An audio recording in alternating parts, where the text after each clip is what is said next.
사랑하는 성도 여러분, 지금 두려움과 외로움, 근심과 걱정을 가지고 이 자리에 찾아오신 분이 계십니까? 아니요, 사실 우리 모두는 다 두려움과 외로움, 근심과 걱정이 있습니다. 특별히 이 두려움과 외로움은 오늘날 전 세계적으로 확산되어 가고 있는 추세입니다. 우리가 지금 코로나19, 코비드-19 그 팬데믹이 지나갔지만 여전히 우리 가운데 두려움이 있기도 하고요. 그리고 1, 2주 전에 있었던 허리케인과 큰 화재의 사건, 그리고 우크라이나와 러시아의 전쟁으로 인해서 전쟁의 확산에 대한 두려움이 우리 가운데 있습니다. 뿐만이 아니고 그렇게 외부적인 엄청난 화재와 전쟁에 대한 두려움과 외로움뿐만이 아니라 오늘날 사회적으로 오늘 우리 안에 1인 가구가 많아지고 있다는 거예요. 그래서 가족의 외로움 그리고 개인적인 외로움이 확산되고 있습니다. 그래서 한국의 보건복지부 산하의 논문을 하나 살펴봤더니요, 2019년 이래로 지금 미국, 유럽 그리고 한국에까지 2019년 이후로 인구의 30%가 혼자 사는 1인 가구라는 거예요. 그래서 1인 가구가 계속 더 늘어나기 때문에 이제 가족이 아이를 낳지 않고 또 노년의 생활이 길어지고 그래서 홀로 외로움을 견뎌야 하는 그런 시대에 우리가 살고 있다는 거예요. 그래서 두려움과 외로움, 이것은 누구의 일이 아니라 바로 저와 여러분들의 이야기입니다. 그래서 오늘 여러분들 오늘 이 예배 가운데 외로우신 분들, 특별히 두려움에 떨고 계신 분들을 위로해 드리고 싶어요. 그래서 우리 양옆에 계신 분들에게 이렇게 인사하면 좋겠습니다. 두려워, 외로워하지 마세요. 한번 하시죠. 내가 있잖아요. 내가 있잖아요. 여러분들이 있기 때문에 저희들이 두려워 안 할 수 있고 외로워하지 않을 수 있습니다. 특별히 우리 성도님들 외로우신 분들이 있죠. 교회가 있잖아요. 그리고 제가 있잖아요. 찾아오시면 제가 언제든지 탁구도 쳐드리고요, 만나드립니다. 외로워하지 마시고. 외로운 사회 환경이 되어 있어요. 그러나 외로워하지 말라. 두려워하지 마세요. 그런데 사실 우리는 그러해야 되는 줄 알지만 굉장히 두려움과 외로움, 근심과 걱정 속에 파묻혀 산다고요. 오늘 시편 기자 46편의 시인이 두려움 속에 빠져 있었습니다. 이 두려움 속에서 시를 썼습니다. 그 시의 내용 가운데 시편 46편 5절에 있는 말씀을 먼저 한번 읽기려고 해요. 한번 이 시인이 이렇게 두려움 속에서 찬양을 했는데요, 얼마나 아름다운 찬양인지 시인지 한번 같이 읽어보겠습니다. 시작. 하나님이 그 성중에 계시네 성이 흔들리지 아니할 것이라 새벽에 하나님이 도우시리로다.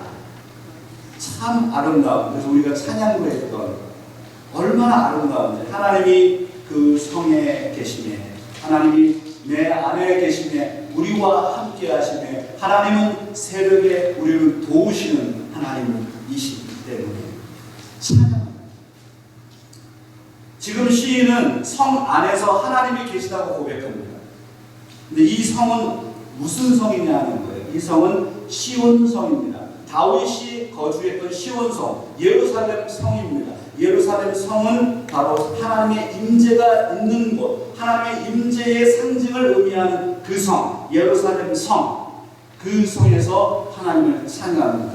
그런데 도대체 이 성에서 무슨 일이 벌어졌길래, 어떤 두려움이 이 성에 닥쳤길래 이 시인은 지금 찬양하는 것일까요? 엄청난 두려움 속에 빠져 있습니다. 이 시인은 그래서 찬양합니다. 그러면서 이렇게 고백하죠. 새벽에 하나님이 우리를 도와주실 것이다 라고 고백합니다. 오늘 시편 46편의 저자는 그럼 누구일까요? 이 시인은 도대체 누구일까? 그래서 성경을 보시면 조그맣게 표제가 기록되어 있습니다. 그 표제를 한번 보시겠어요? 이렇게 되어 있죠. 고라 자손의 시, 인도자에 따라 알라못에 맞춘 노래 이렇게 되어 있습니다. 일단은 이 알라못은 조금 이따가 제가 설명을 드리고요. 누가 저자입니까? 고라 자손입니다. 고라 자손이 쓴 시예요. 고라 자손이요? 사실 이 시편은 많은 사람들이 다윗이 썼을 거라고 생각하잖아요. 다윗이 많은 시편을 썼습니다. 그러나 다윗 이외에 다른 사람들도 시편을 썼어요. 그 중에 고라 자손은 11편의 시편을 썼습니다. 화면에 보시면 나올 거예요. 11편의 시편이 이렇습니다. 이거는 고라 자손이 쓴 시편입니다. 41편, 44편, 45편, 46편, 7편, 8편, 그리고 84편, 85편, 7편, 88편. 11편의 시를 고라 자손이 썼습니다. 도대체 고라 자손은 누구일까요? 고라 자손이 시편은 우리가 아는 것처럼 5권의 묶음으로 기록되어 있습니다. 시편은 1편부터 150편까지 되어 있는데 5권의 묶음으로 되어 있어요. 1권, 2권, 3권, 4권, 5권. 1권은 1편에서부터 41편이고 2권은 42편부터 72편까지거든요. 그러면 오늘 우리가 본문으로 정한 시편 46편은 2권에 해당되겠죠. 1권, 2권에 해당되겠죠. 2권의 특징은 무엇이냐면 바로 다윗 이외의 고라 자손, 아사, 솔로몬의 시편이 담겨져 있습니다. 그러니까 다윗 이외에 다른 시편들이 묶어져 있는 것이 시편 2편의 특징입니다. 나중에 한번 이 2권을 읽어보면 또 다른 그런 찬양의 시를 만날 수가 있습니다. 그러면 사랑하는 여러분, 먼저 고라에 대해서 한번 생각해 보고 싶습니다. 고라는 누구입니까? 고라 자손이 쓴 시인데 그러면 고라는 누구냐는 거예요. 고라는 민수기 16장에 나오는 인물입니다. 민수기 16장은 어떤 사건이 있느냐 하면 바로 모세, 이스라엘의 지도자였던 모세를 반역했던 고라가 수장이었고 수장 아비람과 다단과 아비람과 족장 250명이 합세해서 모세를 반란을 일으켜서 모세를 반박했던 사건이 민수기 16장에 등장합니다. 그때 수장이었던 모세를 시기하고 질투하고 원망했던 대표적인 인물이 누구냐면 바로 고라였습니다. 그 고라. 그래서 어떤 결과가 있었느냐면 사진에 보는 것처럼 땅이 갈라져서 하나님께서 땅을 가르고 그 고라와 함께 당을 지었던 250명 넘는 사람들을 땅을 갈라서 삼켜버린 사건이 바로 민수기 16장에 등장합니다. 그러니 고라는 어떤 인물이냐면 정말 패역한, 사실 모세의 사촌이거든요. 그러니까 우리를 배신하는 가장 가까운 사람들은 가족들이고 가장 가까운 사람들이 친구들이 배신을 많이 하죠. 지금 모세 옆에서 가장 힘이 되어야 할 누가요? 사촌 바로 고라가 반역을 했던 사건이지요. 고라는 패역한 인물로, 교만한 인물로 등장합니다. 그러면 고라 자손은 누구일까요? 고라 자손은 그 당시에 저렇게 엄청난 사건이 벌어졌을 때 자신의 믿음을 지켜서 끝까지 하나님을 찬양했던 일부의 사람이 있었던 것이죠. 그 일부의 사람이 남아서 자신의 믿음을 지켜갑니다. 그리고 그 사람은 나중에 어떻게 되느냐면 고라 자손, 고라 후손이 성가대원이 되고 그리고 성전의 문지기가 됩니다. 역대하에 그것이 기록되어 있어요. 어떤 사람은 하나님을 반역하는 사람 인물로, 어떤 사람은 끊임없이 신앙을 지켜서 자신의 신앙을 지켜서 성전의 문지기로, 성전의 찬양대원으로 사명을 감당했던 인물, 그 인물이 바로 고라 자손입니다. 저는 이 부분을 묵상하면서 이런 생각을 했어요.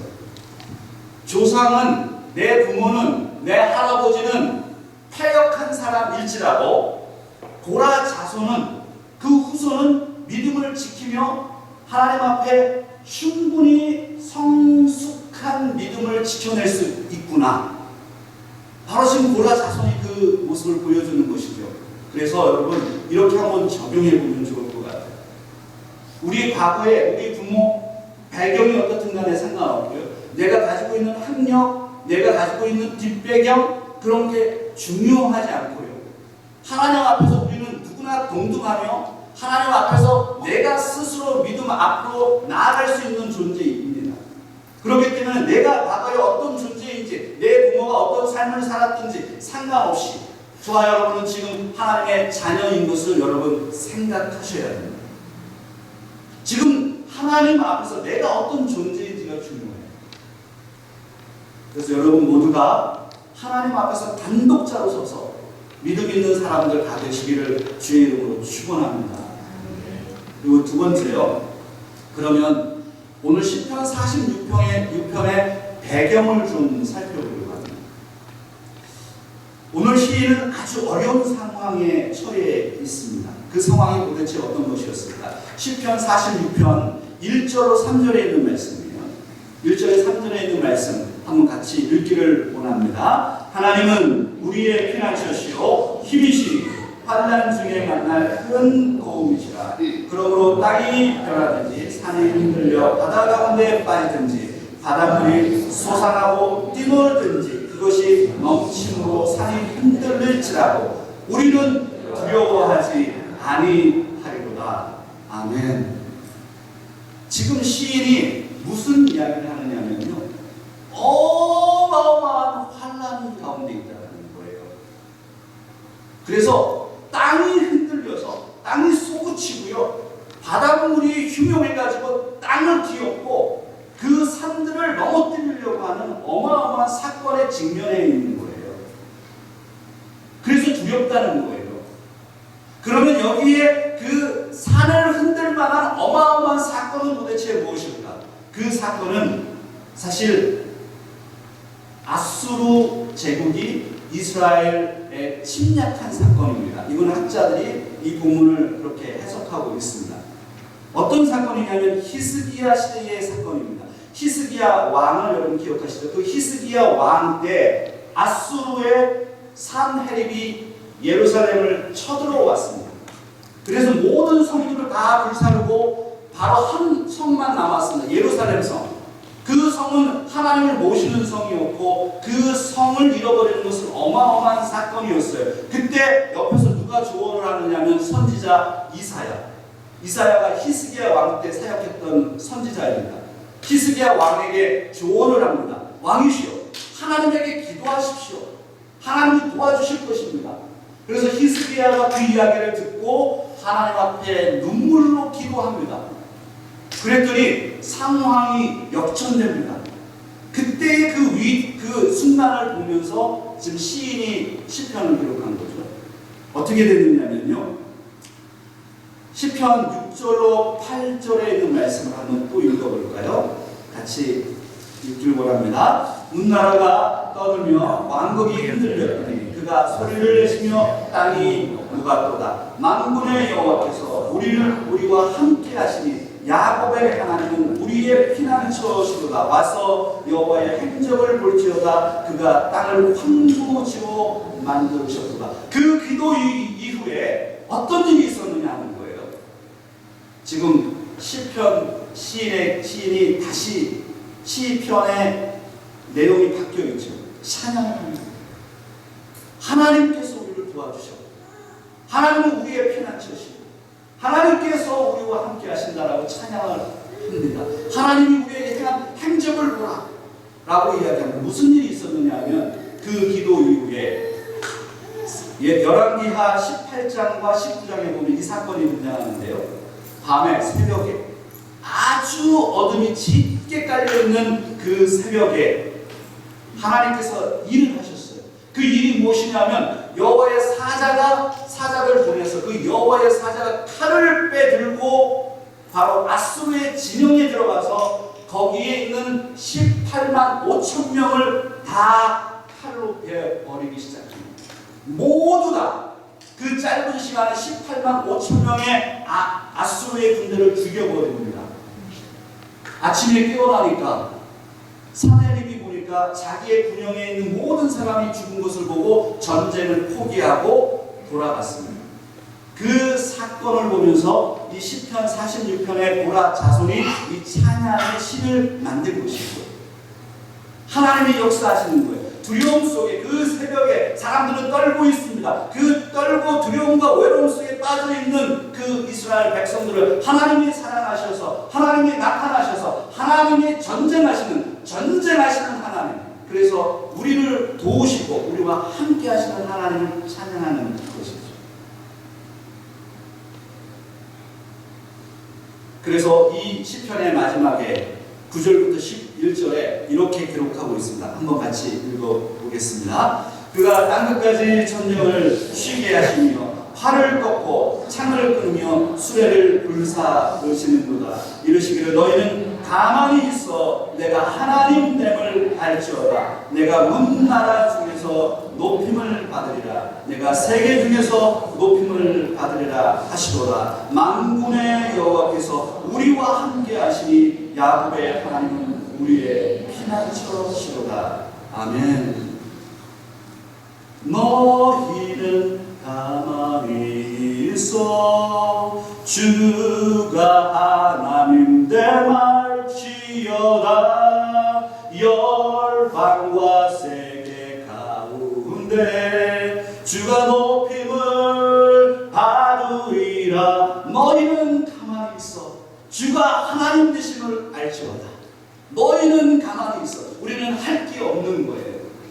두려움 속에서 우리가 뭘 할 수 있겠어요?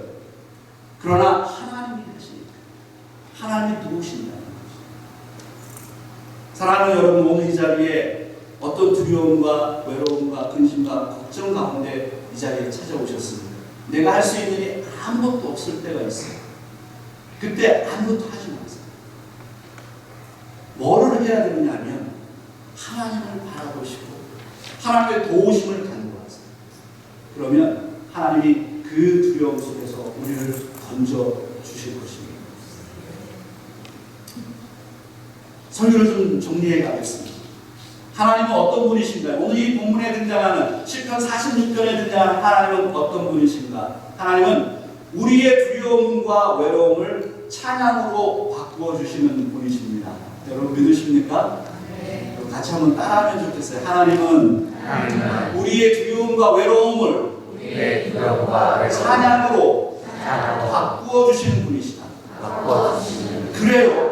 하나님은 어떤 분이신가요? 하나님은 우리의 두려움과 외로움을 아시는 분이시고 그 두려움과 외로움을 아실 뿐만 아니라 그 두려움과 외로움을 나의 찬양으로 바꾸어 가시는 하나님이시라는 거죠.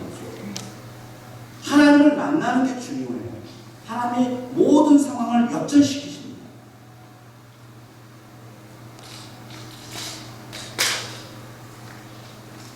새벽에 하나님께서 우리를 도와주실 것이다. 시인이 고백하죠. 여러분, 새벽은 어떤 시간인가요? 우리에게 인생의 새벽이 있습니다. 가장 컴컴한, 동이 트기 전에 가장 컴컴한 그 인생의 새벽을 우리는 만납니다. 그 새벽에 우리는 두려워합니다. 외로워합니다. 그게 경제적인 위기일 수도 있고요. 관계의 위기일 수도 있고요. 우리 안에 있는 진로의 위기일 수도 있고요. 교회의 위기일 수도 있고 나라의 위기일 수도 있고요. 가족의 위기일 수도 있어요. 인생의 새벽을 만난다니까요. 그때 우리는 두려움이 있잖아요. 두려움이 찾아오잖아요.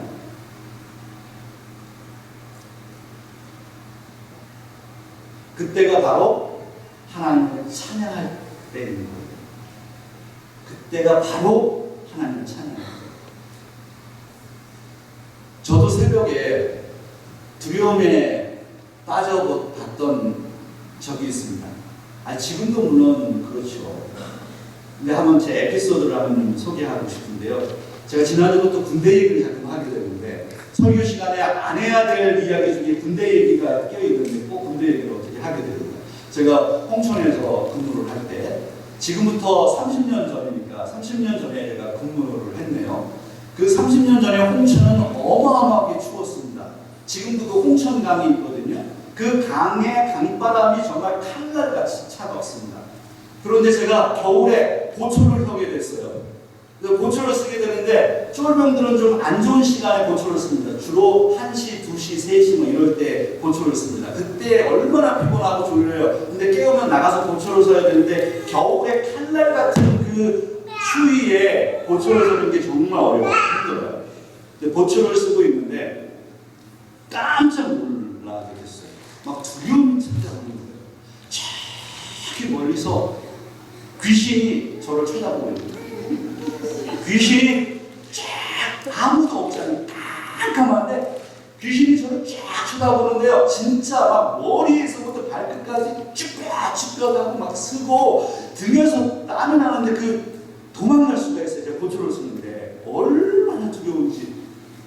막 이러면서 이제 총을 그래서 총알은 없는 거예요. 그런데 총을 들고 막 이러고 있는 거예요. 내가 두려워가지고. 근데 이 저 멀리서 저를 쳐다보던 그 귀신이 날아서 막 저한테로 막 오는 거예요. 얼마나 두려운지 막 뒤에서 등골이 쏘싹하고 막 땀이 나는데요. 막 그래서 막 발을 붕붕붕붕 굴르고 막 있었어요. 근데 알고 봤더니 흰 봉지 아니겠어요? 흰 봉지가 저기서부터 바람에 날아가지고 저한테 오는데 저는 이걸 귀신으로 알고 착각을 해가지고 두려워가지고 혼자 난리 브루스를 치고요. 아 얼마나 두렵던지. 그런데 그게 흰 봉투였다라는 걸 알고 난 다음에 제 안에 평안이 찾아오면서 와 하나님 감사합니다 막 펄쩍펄쩍 뛰면서 찬양하는 거예요. 내게 강 같은 평안, 내게 강 같은 평안. 저 혼자 쇼를 다 하고 있는 거예요.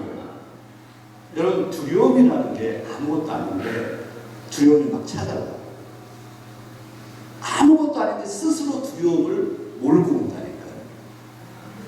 그럼에도 불구하고 그 두려움 속에 그 두려움을 이길 수 있는 것은 이게 하나님이 계시는구나. 하나님이 계시지. 그래서 제가 그때 막 고초를 쓰면서 얼마나 하나님께 기도했는지 몰라요. 하나님 감사합니다. 막 쇼를 하는 거예요. 오늘 우리가 그렇다는 거죠. 그래서 오늘 이 본문을 속에서 하나의 적용점을 좀 나누고 싶은데 그 적용점은 무엇이냐면 두려움과 외로움 속에서 하나님을 찬양하는 인물이 되라는 것입니다. 그럼 한번 같이 하면 좋겠어요? 두려움과 외로움 속에서 하나님을 찬양하는 인물이 되라. 오늘 시편 46편의 표제를 한번 다시 보시면 고라 자손의 시 그리고 커마하고 인도자를 따라 알라못에 맞춘 노래라고 되어 있습니다. 여기에 알라못이 도대체 뭘까요? 이게 시편은 시고 노래잖아요. 시인이 지금 노래를 하는 거예요. 펄쩍펄쩍 뛰면서 그 승리를 보면서 자기의 두려움을 없애준 그 승리를 보면서 노래를 하는 거예요. 알라못에 맞췄다라는 의미는 뭐냐면 젊은 여자의 소프라노입니다. 오늘 우리 에스더 찬양 감사합니다. 에스더 분들이 주로 소프라노인가요? 소프라노, 젊은 사람들의 소프라노를 가지고 그 목소리로 너희는 가만히 있어 주가 하나님 내 말지어다. 잘하고 있나요? 야, 그 알라못이 바로 이렇게 젊은 여자의 고음, 높은 소프라노를 가지고 찬양하는 거예요. 그 의미는 무엇이냐면 지금 시인이 기뻐가지고 춤추면서 지금 찬양하는 거예요. 이 시편 46편은요 누구한테 중요한 시편이었느냐면 바로 마틴 루터에게 굉장히 중요한 시편이었습니다. 마틴 루터가 두려움에 빠져 있었습니다. 지금부터 500년 전에 종교 개혁을 일으켜야 했던 그때에 너무나도 로마 카톨릭이 강력했기 때문에 종교 개혁을 일으키는 게 너무나도 두려웠어요. 그리고 로마 카톨릭에서는 마틴 루터를 잡아서 죽이려고 했거든요. 그러니까 두려움 속에 빠져 있을 때 이 시편 46편을 보면서 다시 용기를 얻습니다.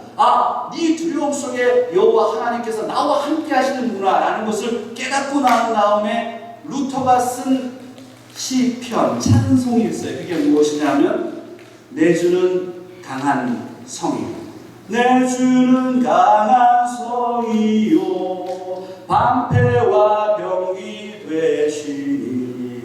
큰 환난에서 우리를 구하여 내시리로다. 이 내주는 당한 성이요, 이 찬양을 만든 분이 바로 마틴 루터입니다. 그 배경이 시편 46편입니다. 이제 설교를 마무리하겠습니다. 존 스토트 목사님께서 쓰신 여러 책 가운데 나는 왜 그리스도인이 되었는가 라고 하는 이 책이 있습니다. 이 책에 존 스토트 목사님이 자신이 그리스도인이 됐던 6가지 이유를 설명하는데 그 가운데 하나는 무엇이냐면 바로 천국의 사냥개 때문에 나는 그리스도인이 되었다, 이렇게 이야기합니다. 천국의 사냥개는 누구냐 하면 바로 예수 그리스도. 예수 그리스도, 바로 천국의 사냥개. 영국 사람들은 이것을 잘 안다고 해요. 영국의 사냥개는 유명하죠. 이 사냥개가 먹이를 쫓아서 끝까지 추적한답니다. 돌아오지 않는답니다. 먹이를 물 때까지. 마찬가지로 예수 그리스도가 자신을 끝까지 추적해서 그리스도인으로 설복하게 만들었다는 거예요. 바로 예수 그리스도. 내가 왜 그리스도인이 되었느냐? 그것은 바로 예수 그리스도 때문이라는 거죠. 여러분, 예수님을 한번 생각해 볼까요? 요한복음 4장에 보면 요한복음 4장에 사마리아 수가성 여인을 기억하시죠? 아무도 관심 없었던 그 여인. 그 여인에게 인생의 새벽은 인생의 정오였어요. 정오의 그 뜨거운 시간에 아무도 물 길로 나가지 않을 때 그 여인은 그곳에 나가서 물을 기르러 갔었죠. 근데 예수님께서 그 여인을 향해서 끝까지 추적해 갑니다. 아무도 가지 않는, 유대인들이 가지 않는 그 길을 예수님은 끝까지 추적해서 그 여인을 만나잖아요. 그렇게 그 여인은 설복당했고 영원한 생수를 얻게 되었습니다. 마찬가지로 오늘 이 자리에 계신 저와 여러분이 바로 예수 그리스도를 만나는 때가 바로 두려움의 때인 것입니다. 내 안에 고통이 있고요, 내 안에 경제적인 위기, 비즈니스에 또 어려움들도 있고, 이 여름 시즌에 힘들고, 또 자녀의 문제, 가정의 문제, 또 여러 가지 기도 제목들이 우리 안에 있습니다. 바로 그때가 예수님을 만날 때입니다. 그리고 그때 찬양할 때입니다. 오늘 이 자리가 바로 예수 그리스도를 만나는, 바로 위대한 하나님 앞에 설복당하는 바로 그때가 되기를 바랍니다. 다시 기도하겠습니다.